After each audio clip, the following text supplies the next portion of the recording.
head start? 18. How could you possibly know that? We've got one hope. Welcome into Box Office Quarterbacks. Me and Ahmed have been waiting to talk about this one for a while. Oppenheimer, starring Cillian Murphy, Emily Blunt, directed by Christopher Nolan, is what we are reviewing today. Ahmed, so happy you're here to talk to me about this, because there is a lot to go over with this movie.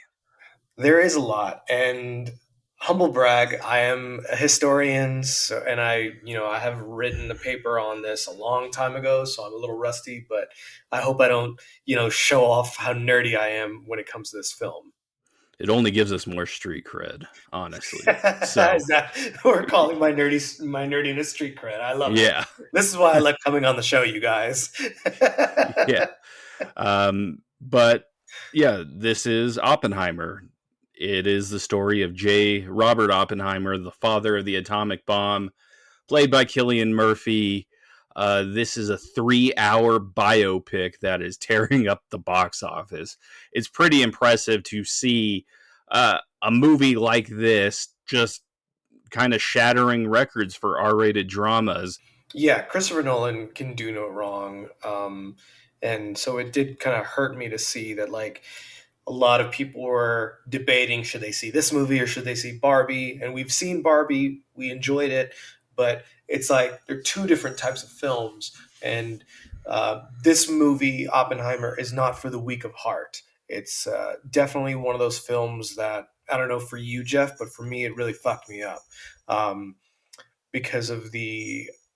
it also kind of left me frustrated with Oppenheimer as an individual as well, just because he's such an elusive person. And that's just every historical figure to begin with anyway. Yeah, he definitely operated in a lot of gray areas. And then that's shown in this movie in literal gray areas. When things get kind of weird for him, Christopher Nolan switches to black and white, especially towards the end of the movie when Oppenheimer is facing lawmakers on what exactly went on in Los Alamos. But we start at the beginning with him almost poisoning his professor for slighting him, which was something I don't know that was historically accurate. I've heard bits and pieces from his grandson. But as far as the poison apple, I've heard conflicting things. Like you said, the grandson was saying it's a little exaggerated. And I mean, let's think about this is the grandson. Obviously, he doesn't want to see his grandfather in a bad light. What's funny about that scene is it kind of sets the tone, or it kind of foreshadows the overall message of the film, that he's ready to poison his professor, and then at the last minute realizes he's made a horrible mistake and then tries to stop it. Yeah. It is a miracle that apple was still on that desk the next day. I will say that. Yeah. But yeah, we're kind of off and running in that point. And this movie, the thing I love the most about it, for being 3 hours long, it has some of the best pacing I've ever seen in a movie. Like, it moves quickly. It doesn't linger on scenes longer than it should. It really moves the story forward in a very fast pace. And I think you need to do that with so much information being packed in here. Yeah, even though it's a 3-hour long movie, like you said, it doesn't really waste any time. And so for me, it was really difficult to kind of sit still in the theater, if you will, because I was like, man, I think I want to get a snack, or I think I need to use the restroom. And I was like, you know what, if I get up now, I'm going to miss something. And I'm glad I waited. I'm glad I let myself starve, that kind of thing, just because there's so much to unpack. And even missing 1 minute, you miss something subtle that comes along with it. Yeah, I had to pee so bad at the end of this movie because I didn't want to get up and miss anything. So I'm happy I didn't. Same thing, didn't I? Yeah, you did. And I drank a bunch of water beforehand anyway. I made a very, very bad mistake. I've never had an accident in a movie. I got dangerously close this time on the walk to the bathroom. No. Was it worth it? This movie was definitely worth it. The performances alone and the amount of big name actors in this movie, it is impressive to get such big names for even small parts. You have Rami Malek, who has what, 3 lines in this movie, Yeah, and he shows up at the end and just kind of, you know, puts it all on the line in the yeah. 3 lines that he gets. You have Emily Blunt, who is, I guess, the co-lead of this movie. She doesn't really have a speaking role until maybe halfway through it, and like, you have Matt Damon in here. You have Josh Josh Peck. Hartnett, Josh Peck. I love seeing Josh Peck. I was so proud of Josh Peck and David Krumholtz in this movie. David Krumholtz played Bernard from the Santa Claus, and here he is, just you know, chopping it up in a Christopher Nolan movie. This cast might be the most impressive cast we've ever We're, seen. we're forgetting one other person, and arguably the most important, Robert Downey Jr. Yes. Robert Downey Jr., has mentioned in several interviews that it wasn't even a question for him to take it. Like, he was almost starstruck getting asked to be part of the movie. I mean, of course, there's the whole Marvel and DC rivalry, but you know, artistry is artistry, and Robert Downey Jr. is one of those actors that really can. Robert Downey Jr. is like a crazy individual, just because we still can see him as Robert Downey Jr., but we'll watch a movie because Robert Downey Jr. is in it. And even though we can still tell the difference between the character and Robert Downey Jr., we don't care. He's one of those actors that can get away with being a celebrity while still playing a character. Does that make sense? Yeah, well, he played himself when he played Tony Stark for, Literally. like, Well, what hell, is it, 10 years? well, and people even argue that it was Tony Stark playing Robert Downey Jr. Yeah. He's So one of the only few that can do that. Like, Tom Cruise is another one that kind of just plays himself in every single movie. But this Robert Downey Jr. performance was a lot different than Tony Stark or any other movie that he's done in between the MCU stuff, because he has a heel turn in this movie where at the beginning you think he is the one kind of shepherding along Oppenheimer into this uh, governmental science world, but really he's the one who turns on him at the end of the day and has what another podcast called his Kaiser Soze moment, where he flips the script, becomes the bad guy. Really has some great lines at the end of this movie. He's probably going to get nominated for Best Supporting Actor. I sure hope he does. And everyone in that movie deserves an award. If it turns into an Everything Everywhere All at Once situation, I wouldn't be surprised either. Um, it's so much to unpack. It has so much rewatchability, but it's also 3 hours long. Yeah. No, like, I'm not trying to, like, it needs all those 3 hours, but it's just, we are lazy as individuals. We've been spoiled by TV with the breaks and streaming services, that we have to be able to just stretch our legs every now and again. Yeah, I don't know if I could do the 3 hours in theaters again. It was good to, it was cool to see like the explosions and stuff on the big screen. Did you see it So, in IMAX? so this is what happened. We got tickets to the movie. Mm. We were gonna get there late. We exchanged the tickets to that movie, and then we bought tickets to the wrong theater. Eventually, we ended up seeing an IMAX because we exchanged our tickets 2 times, but it worked out. So we did see the movie on the big screen the way Nolan intended it to be. Yeah.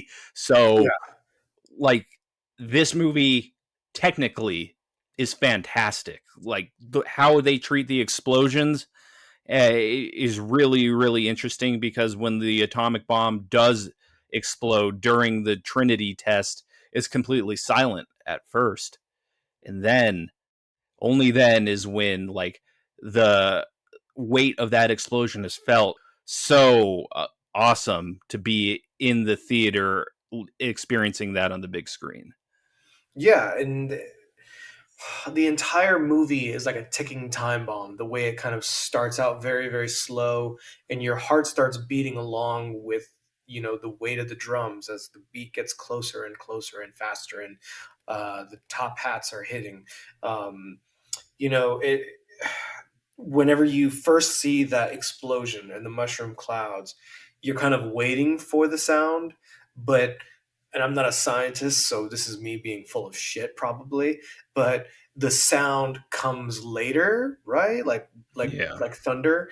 And even whenever Oppenheimer is, being celebrated for the successful test, um, you just hear silence followed by laughter and then tears, and it's all just a lot to handle, and it really takes you into his psyche. And should he be proud that he, was a theorist that and his theory worked, or that now he is, to quote him and quoting the Bhagavad Gita, the destroy that now he's become death, the destroyer of worlds. Like them digging into his psyche like that was a smart move. There's one really weird scene where they do it, which me and you talked about earlier. But when the bomb goes off and he's making the speech, and he's just imagining people in that gymnasium with their faces melting off,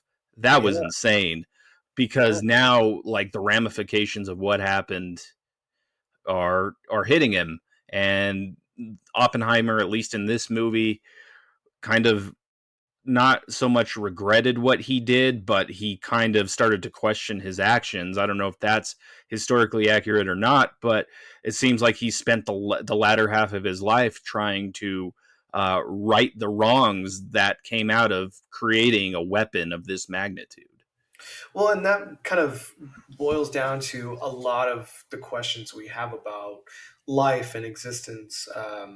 You know, a lot of people like to joke, or not joke, but they like to go, "Oh, I would kill this guy if I could." And then whenever you give them the power to do so, it's a lot harder to do it.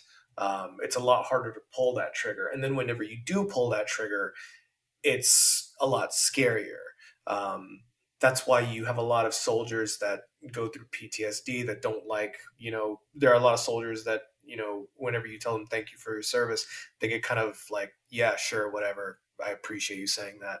And so for Oppenheimer, it's almost turned who has the most blood on their hands, the person who created the weapon or the guy who used the weapon. There's a lot of like questions of like morality in this movie, and what is right, what is wrong, what is in the gray area, black and white, and everything like that. That it's really sold through the supporting characters, though. In Oppenheimer's life, one would be Florence Pugh's character, Mhm. who was really his first kind of love, and it kind of messed him up, especially when she commits suicide towards the end of that movie. And then you have Emily Blunt, who is Oppenheimer's wife, and she has to support him through 2 or 3 years of this crazy experiment out in Los Alamos. She's kind of cracking as well when they have a kid, another one on the way. She can't handle it, and she has to drop the kid off with like a relative or something. Those two performances by those two women, I thought were very strong in this movie as well. 1,000%. They bring a lot of rawness, and it's kind of like, let's also not forget that Oppenheimer was a womanizer. At Yeah. least in this movie, he was a womanizer. I can't say for certain if he was. He probably was, but which historical figure wasn't? Yes. So, and so, just to kind of see from their perspective, like everything that they're going through, how they're holding it down.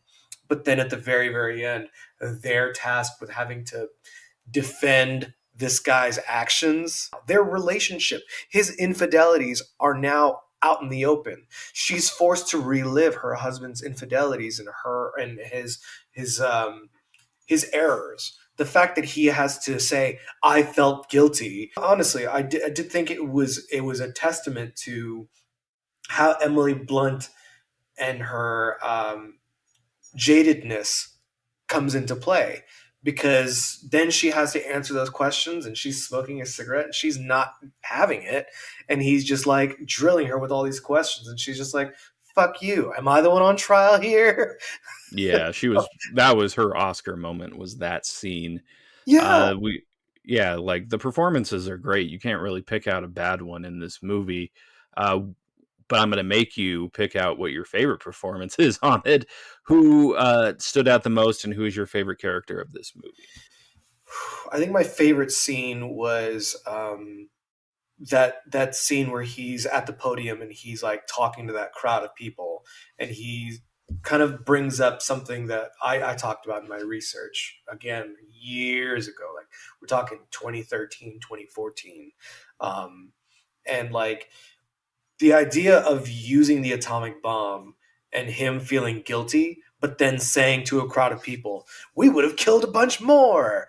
Like there was that attitude because they thought the Japanese are not going to quit. We got to kill them all. And during a time of war, people think this way. I mean, my dad fought in Vietnam, so I get it. Whenever you're in that moment, like there's no worry about civilian life. You're not thinking about that. You just want to end the war. And then there was also that fear of, well, then what if, because Germany was also making, or was in talks about making a bomb as well. And so you just have all these things, and he's like, we would have done this and we would have done that. And there were plans, from what I remember in my research, there were plans to bomb more than two places. I think they were going to do Kyoto. They weren't going to do Tokyo because that was too close to the capital and things like that. But just the fact that there could have been more casualties um, is sobering, and the fact that some have argued that they didn't give the emperor enough time to surrender after the first bomb was dropped. People always go, well, maybe we could have dropped one. We didn't need to drop two. But then you've got people like Oppenheimer who, in a CBS interview, in a very, very long, droned out message, is like, well, from what I've heard and from the intelligence I received and the people that were there and the experts at the time were just like, yeah, we need to use this. This is necessary.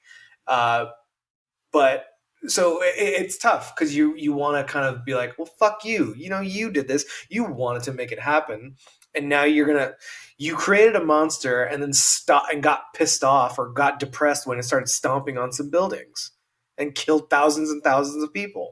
Yeah. And, Why should we feel sympathy for you? and that's like the big thing with this movie is the consequences of those actions, and what exactly this science is leading to. And it was an arms race to build up a nuclear stockpile, which we still deal with uh, far into the future. And the paranoia is still always there, especially with like governments going at each other and different countries and their conflicts. But yeah, Cillian Murphy as Robert Oppenheimer is the best character in this movie. He's obviously given the most screen time, but he really plays it very haunting, where you can tell just all the calculations he's doing in his head about what he's done to the world. And it's outside of the science stuff. It's when he's talking to Einstein, who we haven't talked about yet, out at the pond. And Einstein basically tells him, hey, now it's your turn to deal with the backlash from the world. So, yeah, Cillian Murphy, best character, really great portrayal as Oppenheimer. I Yeah. really did love him in this movie. Yeah, I'm sorry I didn't answer your question. Killian Murphy, I definitely think is the best.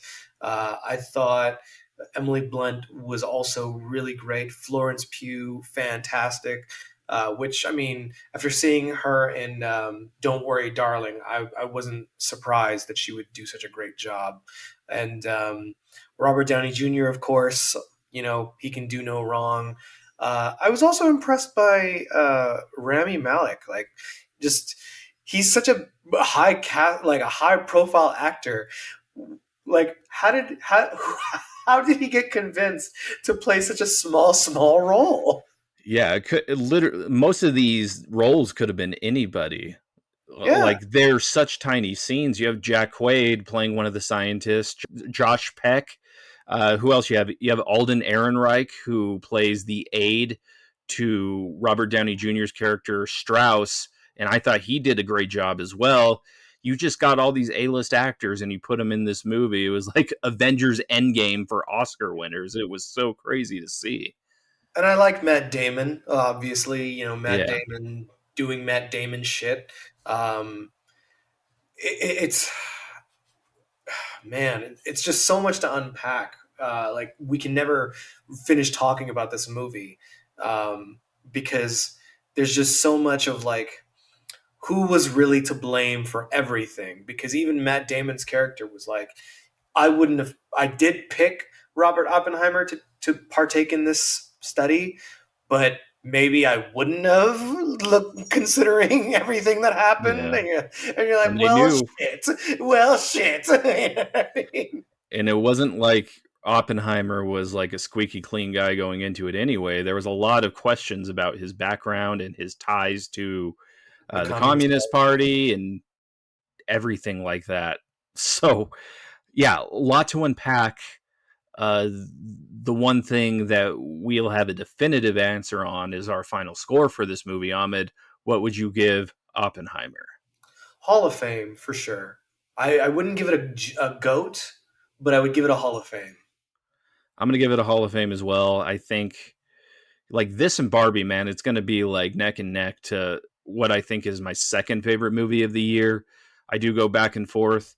I think this movie is a little bit too long. I think maybe you could have knocked maybe 20 minutes off, but maybe that's where the gripes end. I loved everything about it. I love the cinematography. I love the score. I was listening to that randomly at work today. It is fantastic. It is going to be a heavy hitter when Oscar season does roll around. Oh yeah, there have been so many movies this year, and it sucks that so many movies are now being postponed and delayed as a result of the strike. Yeah, but it was a great weekend for movies doing that double feature and everything. I think moving forward with the Barbenheimer thing, it would be nice to get two big releases in a weekend like this. Maybe some that contrast as much as Barbie and Oppenheimer did. I know we're getting Paw Patrol and Saw in a month, and they're calling that Saw Patrol, but that is not the same. Give No, us it's give not. us something else. Give us another event like this. I am down for it for sure. Anything else, Ahmed, you want to add before we get out of here? No, I just hope that we can get more movies like this very soon because I think movies like Oppenheimer are why cinema is an art form. And, I don't know if I've ever made my thoughts on AI clear, but you're not coming for my job. And I don't think anyone should have to feel that way. Yes, And, so for people like Christopher Nolan to keep doing their thing, I want to be here for it. 100%. AI can't write emotions like we can, and they can't put it down on paper like we can. So, yeah, this movie's fantastic. I can't wait to watch it again in the comfort of my own home and where I have access to a bathroom. But yeah, this has been another edition of Box Office Quarterbacks. That's my friend Ahmed. I'm Jeff. We will see you guys very, very soon with another episode. I don't know yet. We Talk might to you soon. if we do Teenage Mutant Ninja Turtles. Oh, we are doing Teenage Mutant Ninja Turtles. That's the one. We'll see you guys for that.